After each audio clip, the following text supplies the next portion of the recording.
Olá, eu sou o professor Sandro e estou aqui para te convidar para mais uma aula de física. Vamos a ela? Olá!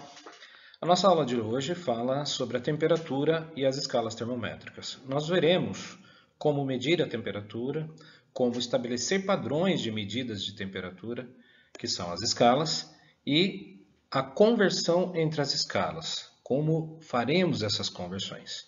Então, vamos à aula. A grande questão que se coloca é como podemos medir a temperatura. E para responder essa pergunta, nós vamos observar o que ocorre ao nosso redor. O que nós observamos é que quando a gente fornece calor a uma substância, a uma massa de substância, a um sólido, a um líquido, a temperatura dessa massa aumenta. E o contrário também é verdade. Retirando-se o calor, a temperatura também diminui. Uma vez fornecendo calor ou retirando calor, a gente pode observar, além do aumento de temperatura ou da variação da temperatura, nós podemos observar alguns fenômenos térmicos, como, por exemplo, as mudanças de estado físico, a fervura ou o congelamento de uma massa de líquido, por exemplo, ou mesmo a dilatação de um sólido, a dilatação de um líquido. Uma coisa é certa, variando-se a temperatura de uma massa de substância, observa-se fenômenos térmicos. Entre esses fenômenos térmicos, nós podemos destacar a dilatação térmica, que ocorre entre líquidos e sólidos, e até mesmo a expansão dos gases. Então, nós podemos dizer que a causa desse fenômeno térmico é exatamente o aquecimento ou resfriamento, é o fornecimento ou não, ou a retirada de calor, né? O efeito, então, é o próprio fenômeno físico, no caso, a dilatação térmica, que nós estamos pegando como exemplo. Então, nós temos causa e efeito. Será que nós conseguimos estabelecer uma relação de causa e efeito? A verdade é que sim, né? Por quê? Porque nós conseguimos perceber, por exemplo, na dilatação, que a variação do volume é diretamente proporcional à variação dessa temperatura, à temperatura, né? Então, nós vamos poder estabelecer essa relação. Um exemplo claro disso é o princípio utilizado no termômetro de dilatação de líquidos, né? Então, você tem um termômetro. O que é um termômetro? O termômetro ele é um corpo, geralmente uma haste de vidro, né? Ele é dotado de um tubo capilar no meio dessa haste, né? Onde nós temos uma substância dilatadora. Essa substância dilatadora ela tem um bulbo, um reservatório, né? Que, uma vez em contato, por exemplo, com algo quente, né? Vai fazer com que a substância dilatadora absorva esse calor, né? E se dilate. A substância dilatadora, que pode ser, geralmente, é o álcool etílico colorido ou mesmo o mercúrio, ele absorve esse calor e se dilata, mas ele não tem para onde se dilatar a não ser subir pelo tubo capilar. E assim, nós podemos estabelecer uma relação entre a altura da coluna de líquido e a temperatura. E essa relação ela vai ser mostrada através de uma escala termométrica. Então, uma escala termométrica convenientemente aferida vai nos dizer qual é essa temperatura. Então, é assim que nós conseguimos medir a temperatura.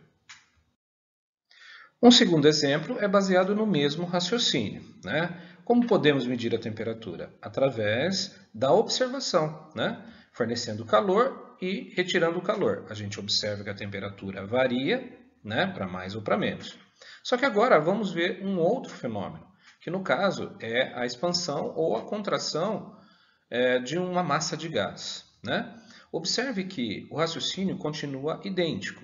Nós vamos observar um termômetro de dilatação de gases e a causa que vai provocar a variação, né, da temperatura continua sendo o aquecimento ou resfriamento.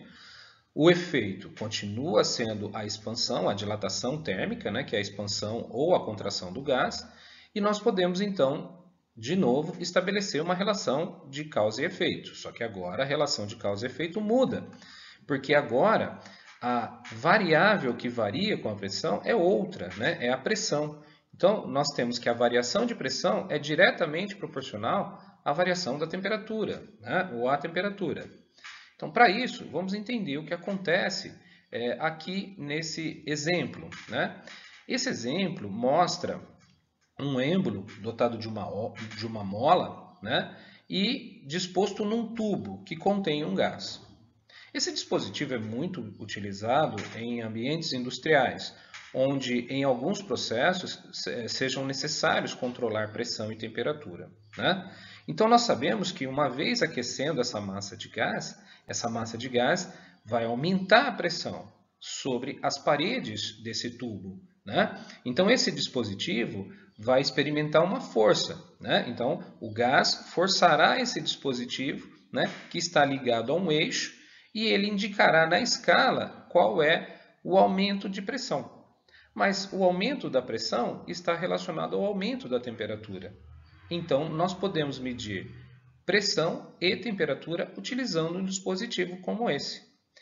Modernamente falando, esses dispositivos eles são dotados, né, de circuitos elétricos via Wi-Fi que transmite em tempo real para uma central as medidas de pressão e temperatura daquele local ou dos pontos estratégicos na planta industrial, né, trazendo as informações em tempo real para uma sala de administração que pode então utilizar essas informações convenientemente. Um fato importante para medir a temperatura é estabelecer padrões de medidas de temperatura, de forma que diferentes grupos de pessoas, de engenheiros, de cientistas, possam falar a mesma língua, possam compreender-se entre si, né? Podem se entender. E esses padrões são chamados de escalas termométricas. Então, uma escala de medida de temperatura é uma forma padronizada de medir a temperatura, né? Geralmente, essas escalas relacionam a temperatura a alguma propriedade da matéria.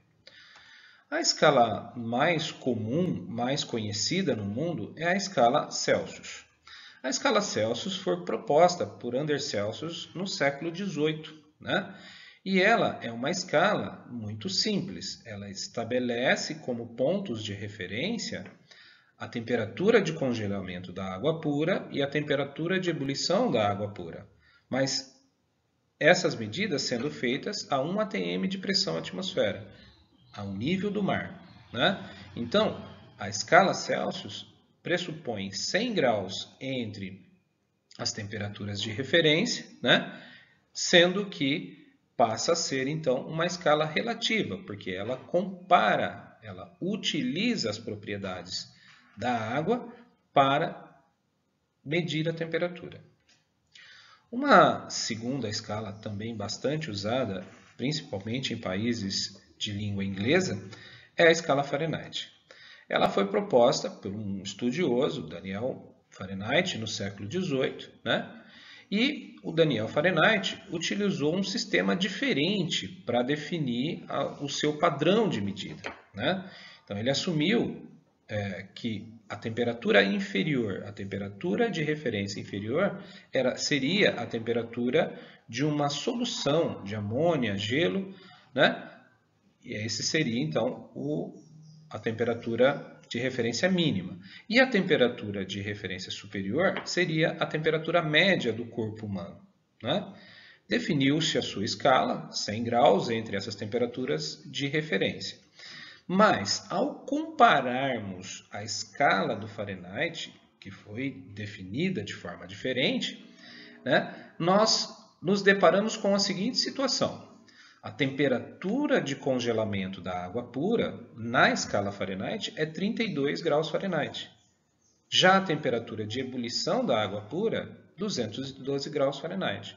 Então, observe que entre as temperaturas de congelamento e ebulição da água pura, na escala Celsius são 100 graus, mas na escala Fahrenheit, devido à forma como ela foi definida, corresponde a 180 graus.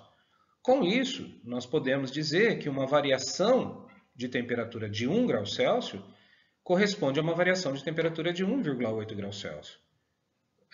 Então, são escalas definidas de formas diferentes e podem ser utilizadas para medir qualquer temperatura, mas nós precisamos saber, então, qual a correspondência entre elas. A escala Fahrenheit, assim como a escala Celsius, é uma escala relativa, então nós falamos grau Fahrenheit. À medida que o conceito de temperatura foi sendo compreendido, surgiram novas questões sobre a temperatura de uma massa de substância, como, por exemplo, existe um limite máximo que eu possa aquecer uma massa de substância? Existe um limite mínimo que eu possa diminuir a temperatura de uma massa de substância?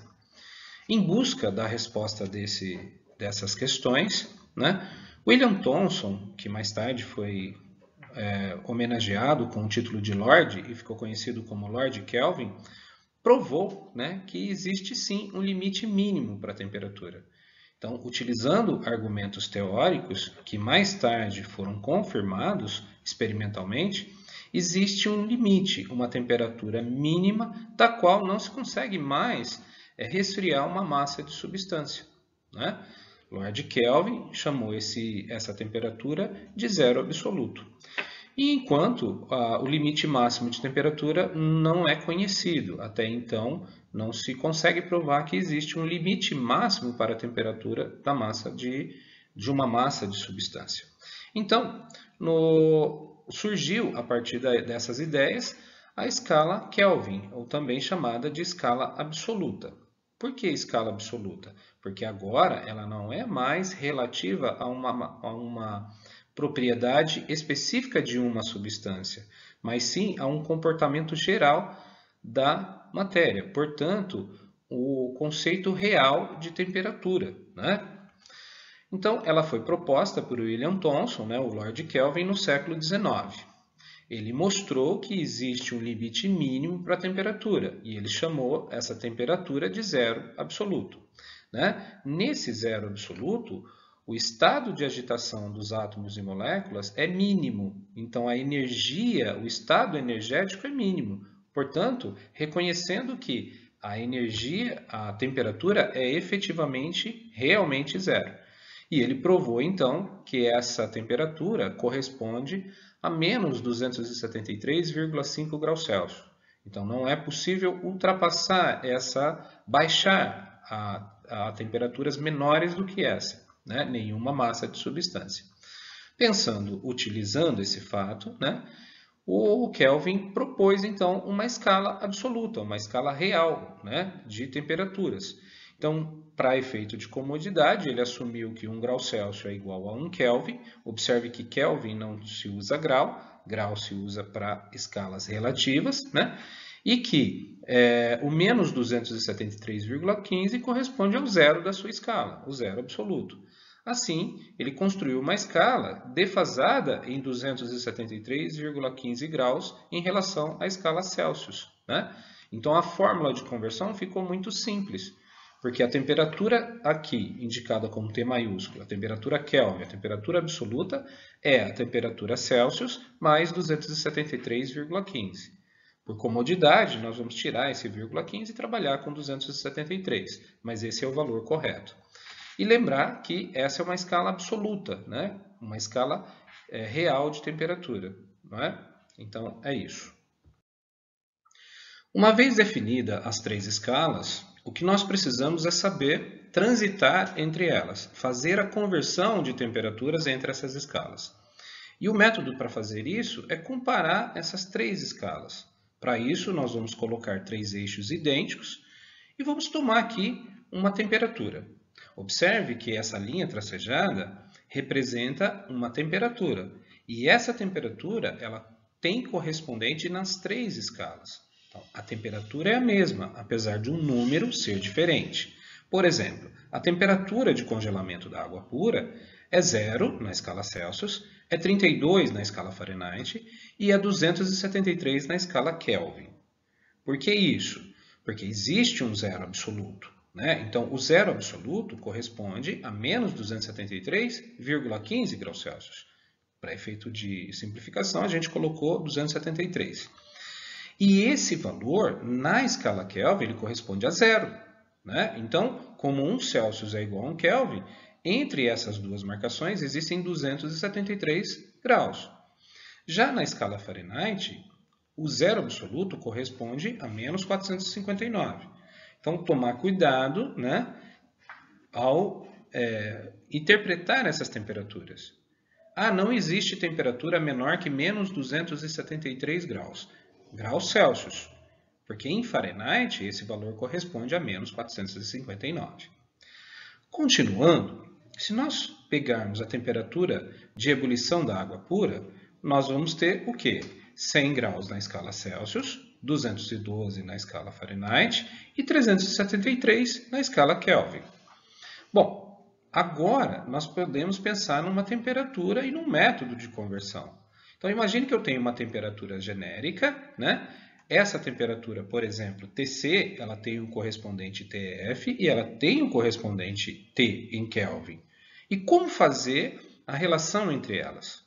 Observe que o meu desenho, os eixos, eles têm o mesmo tamanho, eles foram criados na mesma escala de desenho.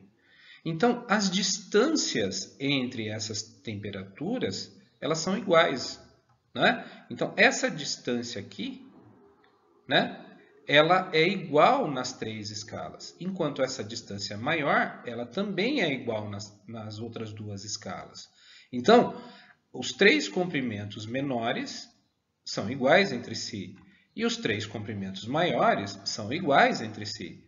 Então, eu posso estabelecer uma relação de proporcionalidade, eu posso estabelecer uma proporção entre esses comprimentos. De que forma? Dividindo-se o comprimento menor pelo comprimento maior em cada escala. Como esses comprimentos são iguais, eu tenho que essas razões são iguais nas três escalas. Então eu posso fazer Tc menos zero. O que seria Tc menos zero? Seria o comprimento menor na escala Celsius. E o comprimento maior seria 100 menos zero, que vai dar 100. Né?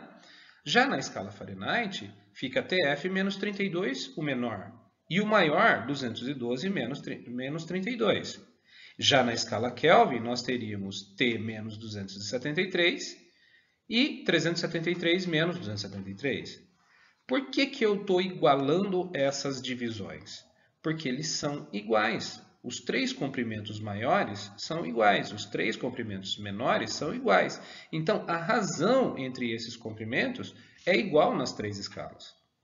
E aí, eu posso estabelecer comparações duas a duas. Por exemplo, pegando a proporção, a proporção entre Tc e Tf, entre as escalas Celsius e Fahrenheit, eu fico com isso, ó, Tc sobre 100, Tf menos 32 sobre 180.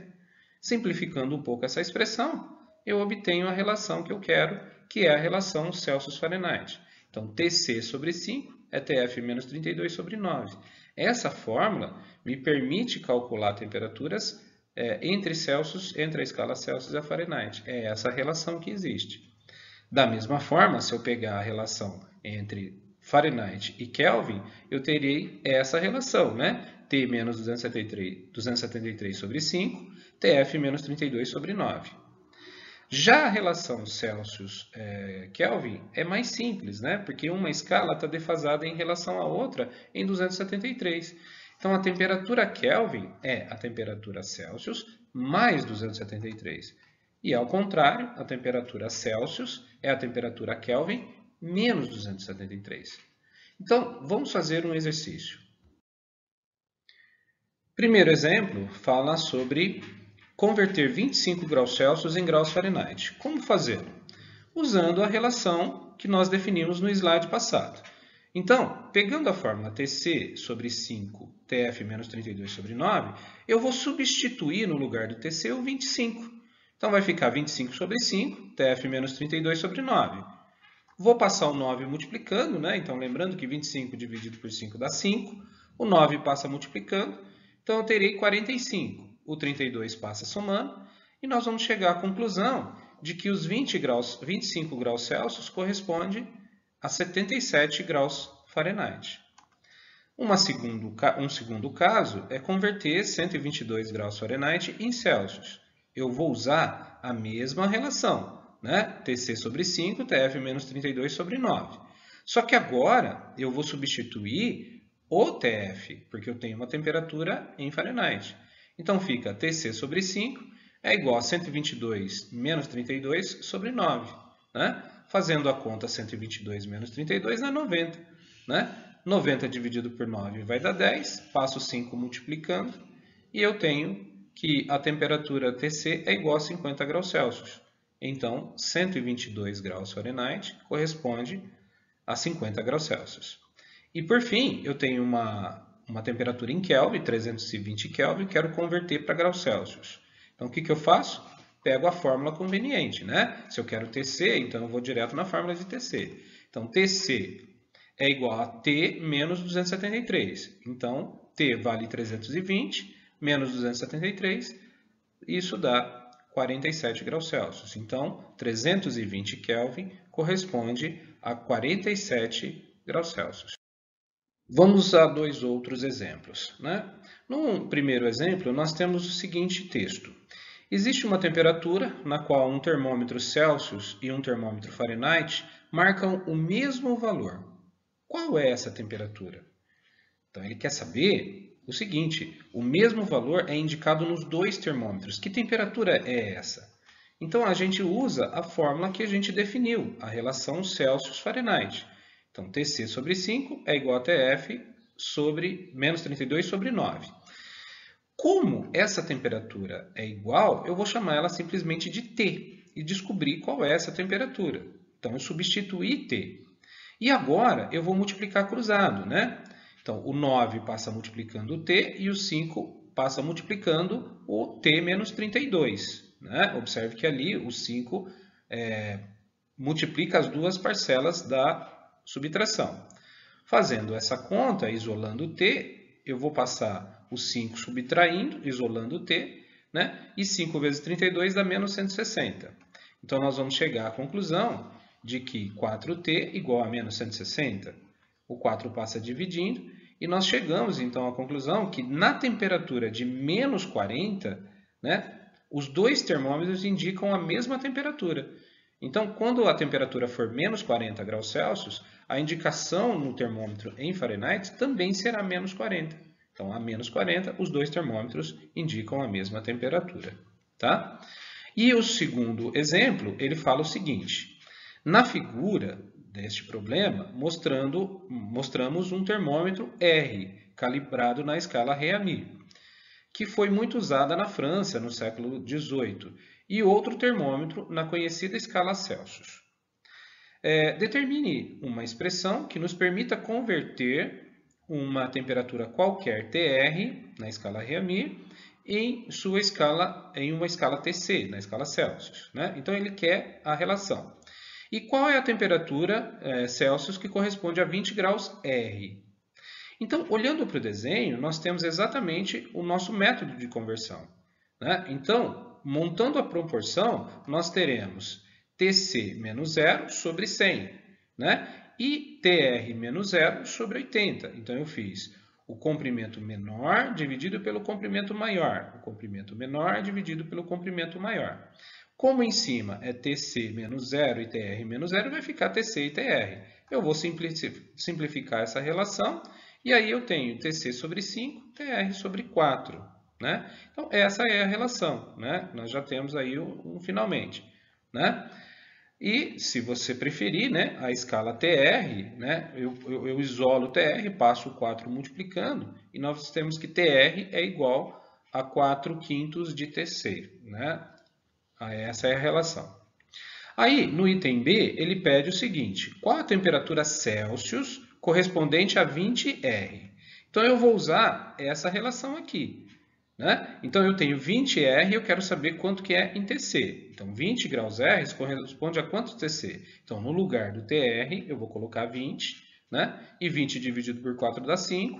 Então, o TC vai ser 25 graus Celsius. Então, 20 graus na escala Réaumur corresponde a 25 graus Celsius. Obrigado pela atenção. Mantenha o contato pelos canais disponíveis. Inscreva-se no canal e até breve.